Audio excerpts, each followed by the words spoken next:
네, 사회를 뜨겁게 달군 이슈를 다뤄보는 시간입니다. 양변의 이열지열, 양지열 변호사와 함께합니다. 어서 오세요. 네, 안녕하세요. 어제 있었습니다. 전두환 전 대통령에 대한 사자 명예훼손 재판. 헬기 사격을 인정하는 판결을 내렸고 1심에서 징역 8개월에 집행유예 2년 나왔습니다.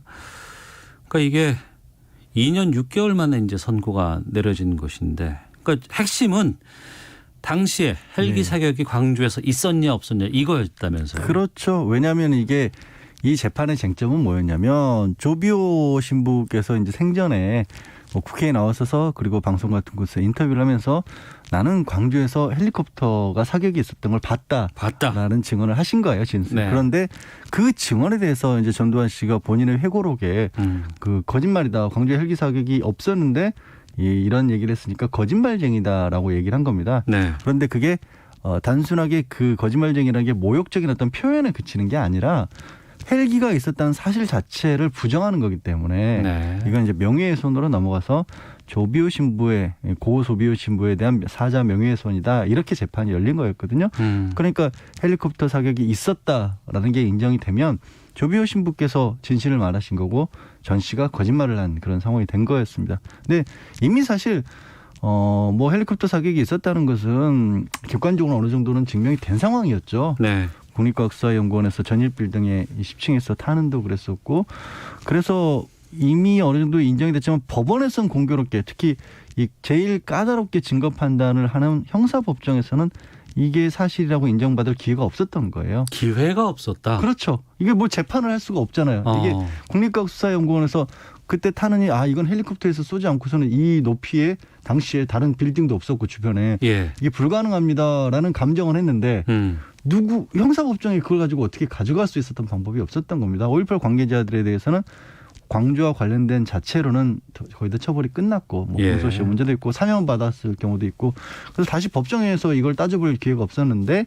이번에 그거를 따져서 이 광주에서 분명히 특히 민간인들을 향해서 헬리콥터가 사격을 했다는 사실이 인정을 받은 거죠. 그러니까 재판정에서 인정을 받았다는 건 상당히 의미가 있는 거죠. 저는 이게 전 씨에 대한 처벌 이걸 떠나서 그게 제일 큰 의미가 있다고 봅니다. 왜냐하면 그게 회고록하고 비교를 하면요. 이 회고록이 그대로 남았을 경우에는 우리가 100년, 200년이 지났을 때 후대에서 이 기록을 이건 논란이 있다 이렇게 처리할 거 아니에요. 수가 있지 않습니까? 이거 없었다라고 주장하는 한쪽에서는 뭐 쐈다고는 하는데 그렇지 않다는 이렇게 논란으로 또 치부할 거 아니겠습니까? 근데 법정에서 판결문으로 있었다라고 딱 정리를 해버린 거죠. 그래서 그럴 걱정은 최소한 덜었다. 어느 정도 그렇게 보입니다.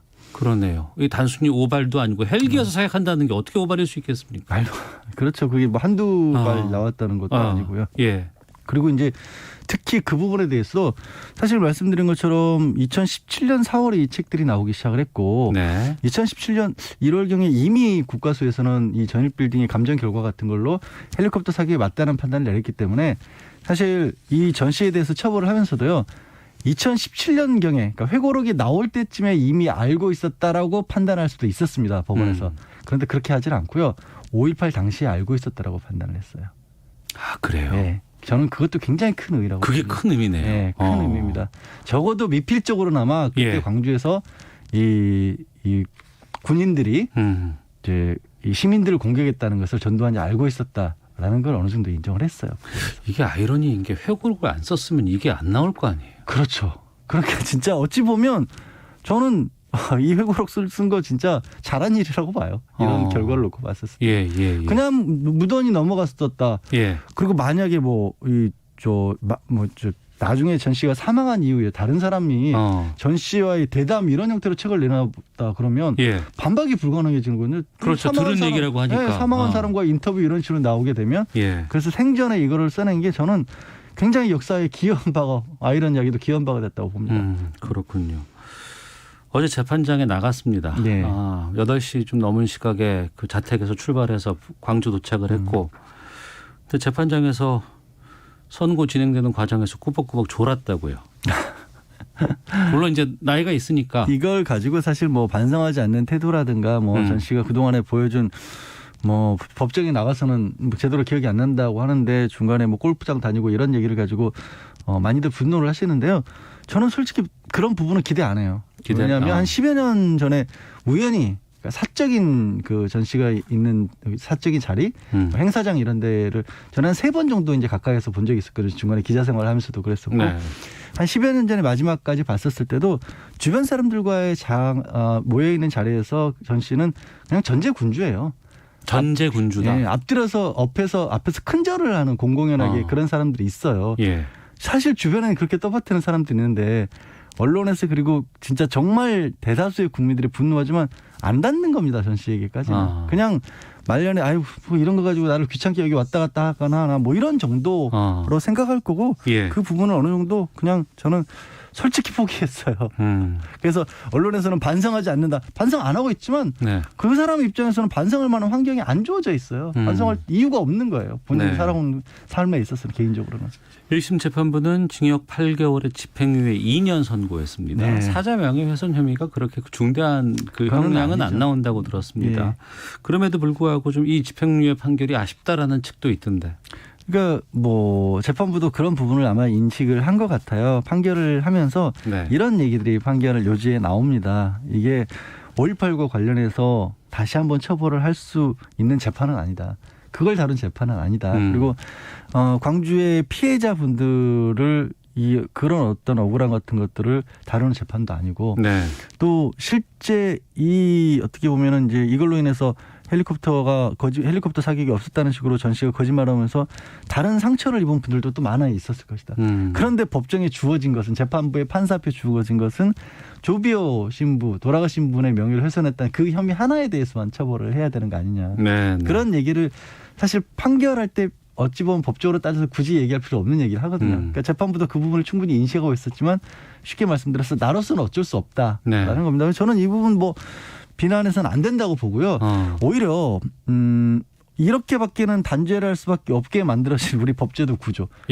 그걸 고쳐야죠. 그러니까 재판정에서 판사나 검사가 할 수 있는 거는 한계가 그 검찰이나 법원이 굉장히 힘이 센 기관은 맞는데 또 아이러니하게도 어떤 딱 정해진 틀을 벗어나는 걸 못해요. 그 창의력을 발휘할 수 있는 공간은 안 주어져 있거든요.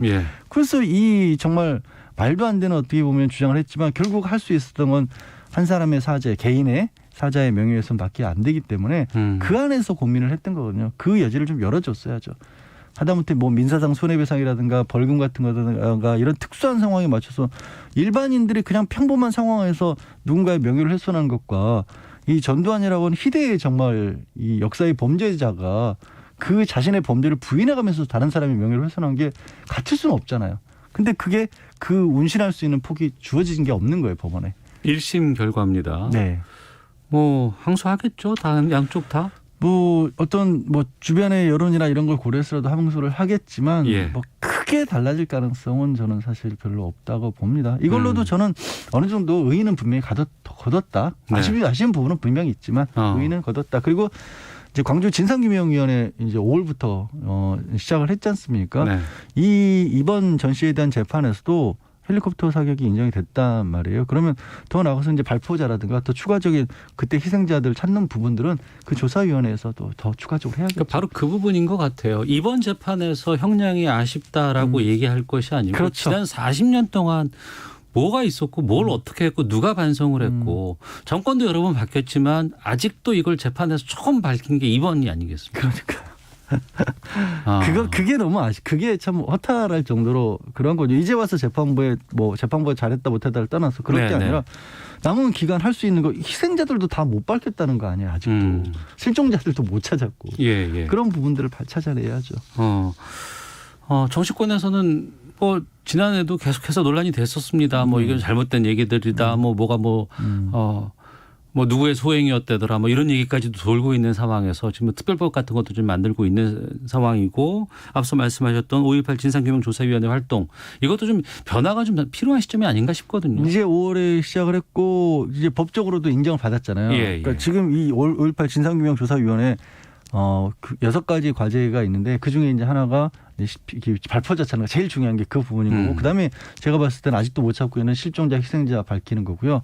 정말 엉뚱하기도 여기에도 역시 북한군 개입설을 검증하는 게 들어가 있어요. 다른 취지가 아니라 아직도 그걸 이게 주장하는 사람들이 있으니까 네. 아니라는 거라도 좀 명확하게 하기 위해서 그걸 정해놓은 거거든요. 네. 그런 부분들을 정하고 또 반복되지 않도록 그런 엉뚱한 주장이 반복되지 않도록 여기서 명확하게 역사의 사실로 규명한 다음에는 그런 부분에 대해서 모욕적인 발언을 한다거나 왜곡시키는 것에 대해서는 저는 형사처벌이 불가피하다면 안 네. 된다면 뭐 손해배상 액수를 확 늘린다든가 현실적으로 뭔가 막을 수 있는 방법들을 만들어 놔야죠. 그러니까 어딘가에는 나라에서 만들어 놓은 자료가 있을 거예요. 그럼요. 국정원이건 네. 국방부건 간에.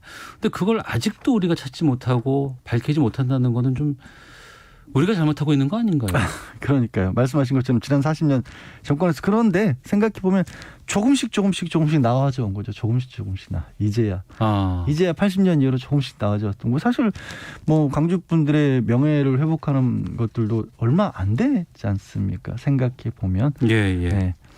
그리고 한 번쯤 퇴행도 했었고 이 부분에 대해서 진상규명을 못하게 막으려는 어떤 정치권에서조차도 이런 걸 부인하는 목소리들이 공공연하게 나왔었고요. 네. 그게 반복되지 않으려면 어떻게 할 것인가를 고민을 해야겠죠. 알겠습니다. 양변의 이열지열 어제 열렸던 전두환 씨 재판에 대해서 좀 살펴봤습니다. 지금까지 양지열 변호사와 함께했습니다. 고맙습니다. 네, 고맙습니다. 예, 잠시 후 2부 정치와투 있습니다. 윤석열 총장 직무 배제 사태부터 다양한 정치권 이슈에 대한 현직 여야 의원들의 입장 듣도록 하겠습니다. 이어지는 권영주의 차차차 경유세 인상안에 대한 내용들 좀 짚어보도록 하겠습니다. 잠시 후 2부에서 뵙겠습니다.